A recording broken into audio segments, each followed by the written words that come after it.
Technical stuff here. It looks like we are good.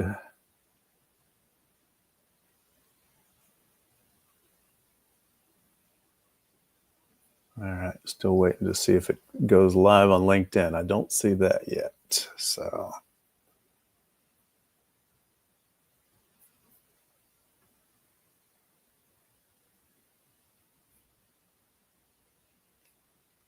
Here we go.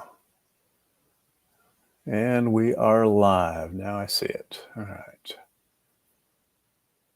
I'm going to close that window out. Thanks for joining me if you're there. I'm still working through technology a little bit, but it's 1 minute after 12. I know that we were scheduled here to start at noon, so I'm going to give this just a moment. Let some stragglers join us, and then we'll get started.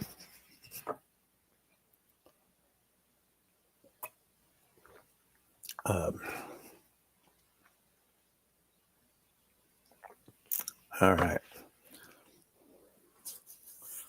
Let's go ahead and get started. If people come in late, I can certainly send them the recording afterwards. So I'm going to start with saying thank you for joining me today. I appreciate it. I've done now about 4 of these, and I get pretty good feedback on it. I think more people tend to catch it on the recording, honestly, than they do live. I do them Tuesday here at noon Central Time, and I don't know, somewhere way back last fall, somebody said that was the best time to do it. So that's where I've started. All right. Well, so let's get into, what we're going to talk about today. Passive franchise investing, passive operation. What does that mean? Oh, man, that's what we're going to talk about. So let me introduce myself first for those of you who maybe don't know me. My name is John, also known as That Franchise Guy, not the that. So you can find me at thatfranchiseguy.com. I've been in franchising since 2007. Multiple brands, multiple units, multiple cities. Yeah, that's a long story. I actually don't necessarily recommend that unless you have the exact right brand, but that's a different story for a different day, I think. I have been doing this role, helping other people learn about franchising, helping other people get into franchising. 2016, the summer, so it'll be 9 years. May, actually we're there, May, June. I did write a book. We'll talk about that at the end, where you can find it, those kind of things. Here's my YouTube channel as well. So, I just show all this just to say, hey, I've been around the block. I've been where you are right now. I know how to help you. I don't want to profess to say you definitely are the right one for franchising. Not everybody is, but I know how to help you figure that out. So today we're going to talk a little bit about what's going on in the economy. I don't think you can ever really talk about starting a business without doing at least a high level overview of what's going on. We'll talk about what does passive operation mean, and why do franchises push it? What does it mean? You'll see some passive now versus later. So I definitely want to explore that with you a little bit. And then other models. And by that, there are different stages, different tiers, different, like a gray area of passive, right? Meaning anywhere from no time invested to 15 or 20 hours a week is still sometimes promoted as a passive investment. And I've chosen to identify them through some different contexts and different labels, and we'll talk about those.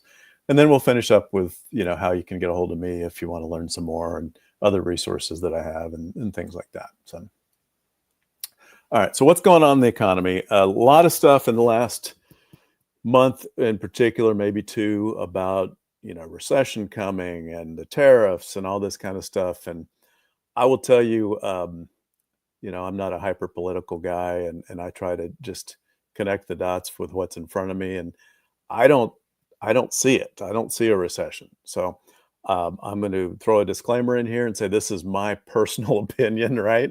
This is I'm not an economist, and And so I'm just telling you what I think based on what I see, over the last 6 months and what I see, looking out forward over the next 6 months. Um, I feel like, well, heck, even in the last 3 or 4 days, Friday, we had the current unemployment report. It's like Goldilocks. I mean, there's still plenty of jobs available. We're almost at full employment, and there's no clear evidence that companies are slimming down or firing people in mass. Employment, or sorry, the inflation report was out today. CPI, what they call the um, consumer price. Gosh, I should know that, right? Anyway, the CPI report is the one. Producer price index comes out on Thursday. Consumer price index is what we had this morning. Sorry, I clearly need some more coffee. So anyway, CPI continues to trend down ever so slightly, but we're down into the lower twos now. I think the year-over-year print was 2.3%. The Fed target is 2%. There's a lot of complexities behind that, but we're basically there, and that essentially gives the Fed the ability to lower rates if they need to. And there's a lot of debate about whether they would even need to. So that's a whole nother conversation. But what it tells me is the Fed has a lot of ammunition in their arsenal should the economy start to falter and potentially be looking at a recession. Also, and again, my opinion, if you believe otherwise, I certainly respect it and understand why. You can look at some of the uncertainty that's out in the economy right now and connect dots that way for sure.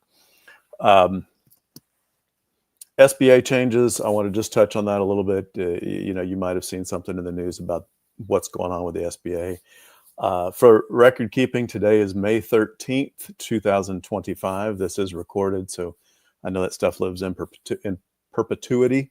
So I want to make sure that people understand the context of when I said this. Just within the last week, the SBA has come out and announced some changes, some of which really aren't changes, but they are as it pertains to, well, number one, there's still a lot of liquidity, a lot of money being lent.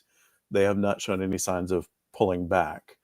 However, as it pertains to franchising, they have brought back what they call the SBA registry, which has not been a thing for a few years now.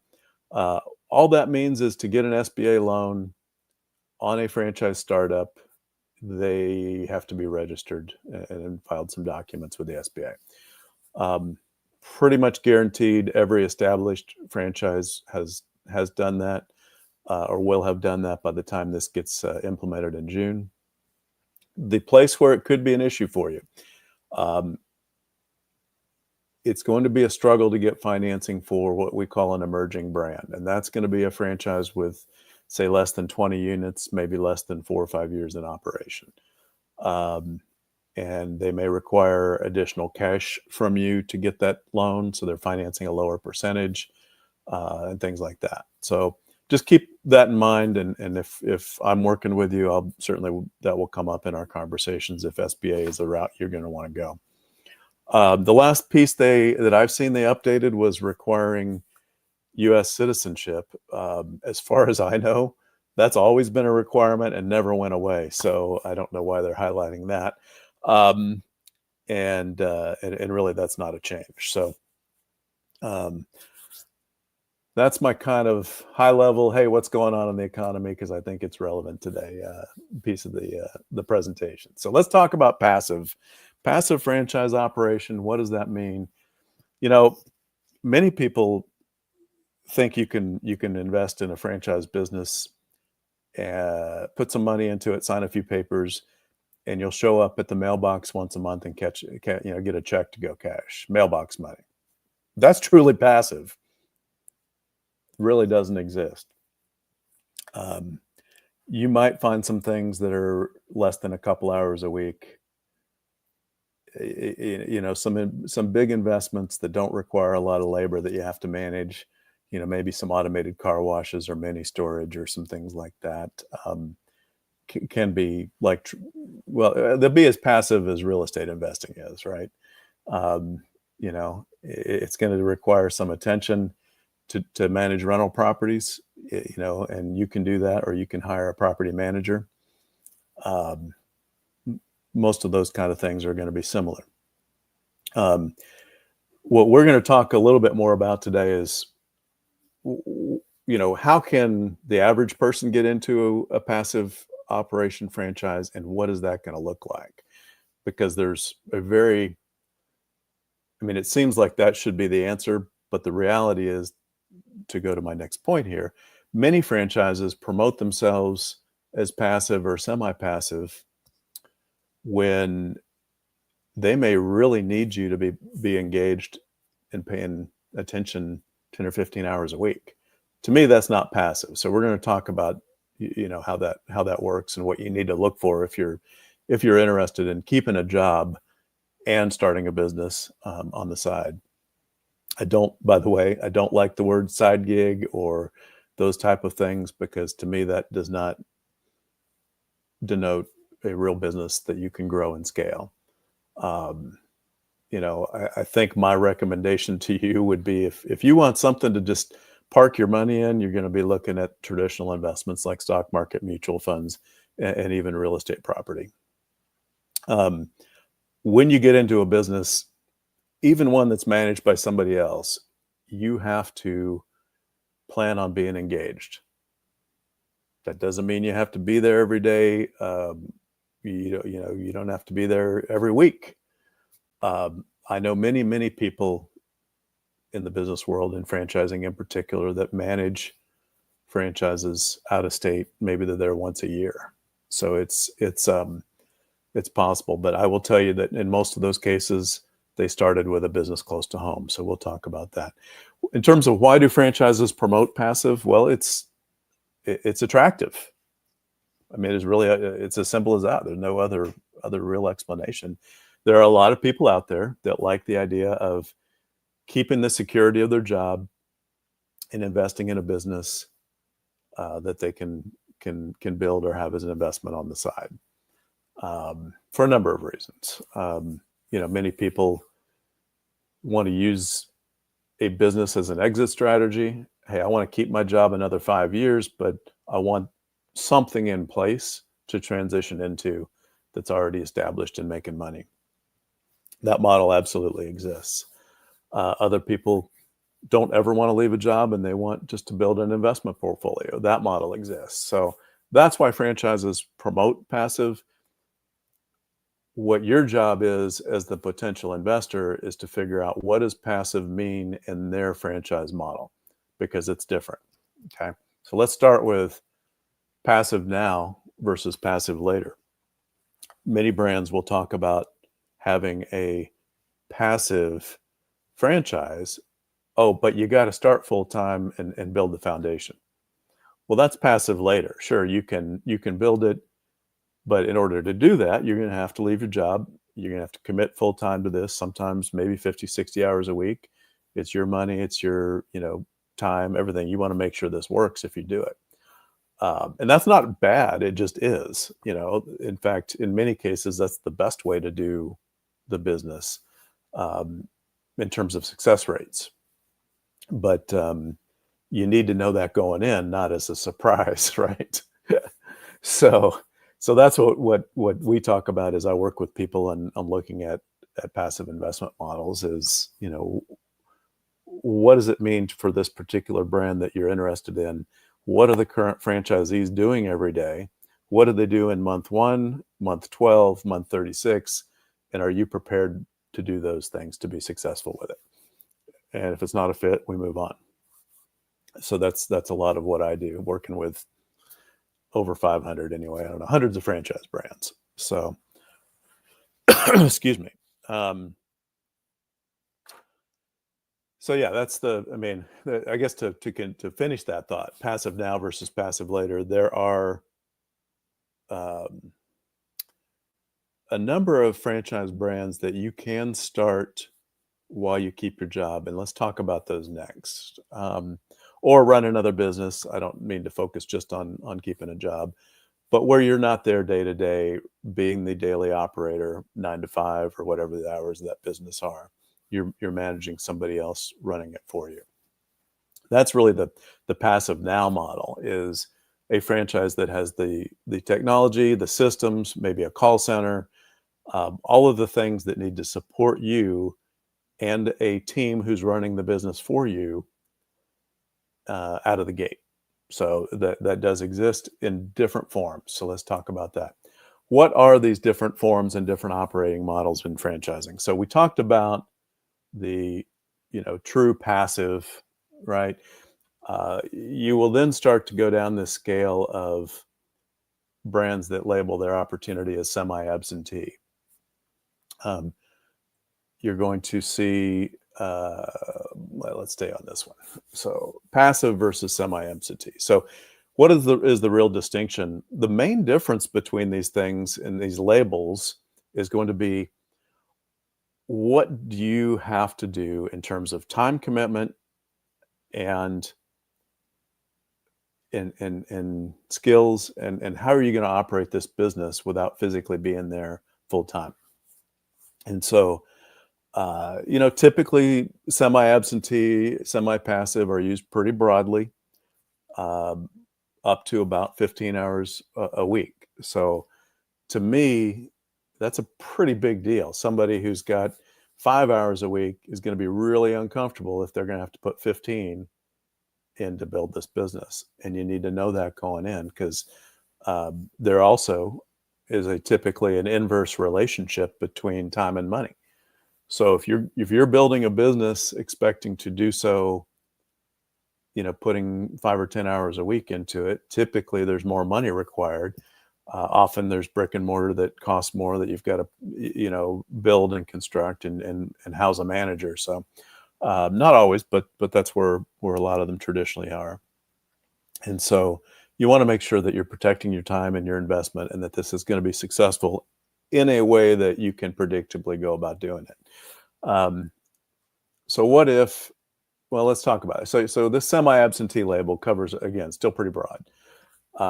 You will also hear me talk about an executive model where you're managing a manager. So this will be, again, something that you are putting anywhere from, in this model, probably 10 to 15 hours a week. You've got to lead the team. You've got to, you're probably paying the bills. You're not giving up the checkbook right away. You will probably be involved in marketing decisions, maybe not marketing activities as much, although you might. You might still be a bit of the face of the business around town. You might cut out and do a sales call here or there. You might do a Chamber of Commerce meeting or some of those kind of things. But by and large, the day-to-day operation is managed by somebody you're paying to run for you. And the model supports that with training, with systems out of the gate, where you've got cloud-based real-time access from anywhere in the world, as long as you got a computer or even a can you see that? iPhone, cell phone, where you can access the internet. So most every brand has that now, and that's crucial, obviously, if you're trying to do an executive or manage the manager model.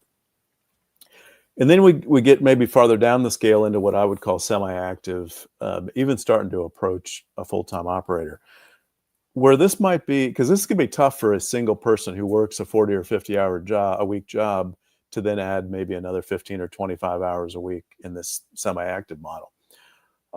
Where it does work great is maybe partners. I've worked with a number of people that, maybe they worked together, went to school together, whatever, they invested in a business together. And between the two of them, they each have, 10 hours, 15 hours a week they can contribute. Husband and wife team, same thing. This is great for somebody, maybe one spouse works full time, the other doesn't. And between the two of them, they can carve out, enough time to make this more of a full-time or semi-active. And so semi-active is just taking that executive model a little bit further. So now you're probably in the business a couple hours a day. Maybe you're there first thing in the morning when the team's getting started. You get them off and running, and the business runs without you for the most part the rest of the day. Maybe you're checking in a couple times a day. Maybe you're doing it from your primary office. again, online, checking KPIs, checking reports, sales figures, who's in the business, sales call. I mean, all these different things that are going to be different, are going to be relevant differently to different franchise models, depending on the service or the business they're in. So um, hopefully you see, as we've talked about here for the last 10 minutes, 15 minutes, there are there's almost a sliding scale of different ways to be somewhat passive. The broadest definition meaning, all right, let's take a business that I don't have to be there at all, and I'm putting in less than a couple hours a week, all the way up to this, what I call semi-active, leading about 20, 25 hours a week situation. So what you need to do, and what I help you do, is identify what you really think you can carve out, whether it is you, spouse, children involved, if you've got adult children, and or a partner, whatever way those things fit together. And then let's go into the franchise world. On any given day, there's probably close to 4,000 licensed franchises in the US. I don't work with them all. I work with maybe 500 or 600. But those 500 or 600 are going to represent the full spectrum of opportunities that are out there. And if you've driven past it, seen it online, there's probably a franchise for it. I mean, if you've seen the business. And, my role is to help you figure out what that operation looks like, and does it fit you in the way you would start your business. So hopefully this has been helpful. Very broad-based. I understand, with all the nuances of this, and each and every one of you having a distinctly different set of skills, needs, and lifestyle. It's hard to cover each of these on this kind of a webinar, but I just wanted to take a few minutes, present what does passive really mean, and is it real? And if it is considered real, what does that look like, for you? And of course, the takeaway over the last 20 minutes is it depends. And I hate to leave you with that, because the reality is it does depend a lot on you, and it depends a lot then on the brand that you're looking at. And the important thing is to make sure we get a good fit and a good match that is predictable and that you can execute. All right. Thank you so much. I'm going to wrap up here. If you would like to know some brands, I would love to put together a report of my top 10 passive, and they will be across the spectrum. They're not all going to be 2 hours a week, but some of my favorite brands in this market right now that people are looking at, that offer great systems, great support, great returns. I have to be careful with that because I can't obviously promise that you can make great returns, but have a history of making returns for their franchise owners, and get that into your inbox. So drop me a message, in LinkedIn, if that's where you're watching it. You can comment on this below, or you can shoot me a direct message. You can email me, of course. You can get me at john@thatfranchiseguy.com or john@lakeport franchisegroup.com. If you'd like to schedule a meeting, this QR code will take you right there. But I would love to send you that report. I'm compiled for the top 10 names. I'll get you some websites. I'll get you some background on them. If you really are brand new to this and you want to learn a little bit about what does it look like to get into a franchise, my book, Be the CEO of Your Life, is available on Amazon in Kindle and on paperback, and written in a do-it-yourself format. Great place for people to get started. Very easy reading. I did not write another textbook for franchising. We did not need that. So other resources, of course, you've got thatfranchiseguy.com. My YouTube channel, it's That Franchise Guy John.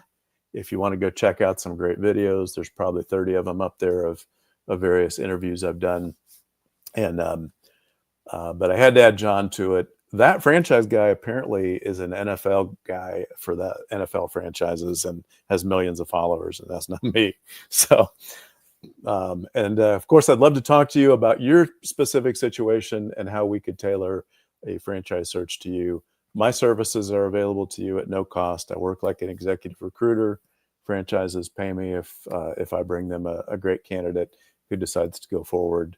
So you will never pay a dime for whatever guidance or coaching or mentoring that I offer you. So hopefully this has been helpful. I appreciate you, whether you're here live today or watching this on a recording.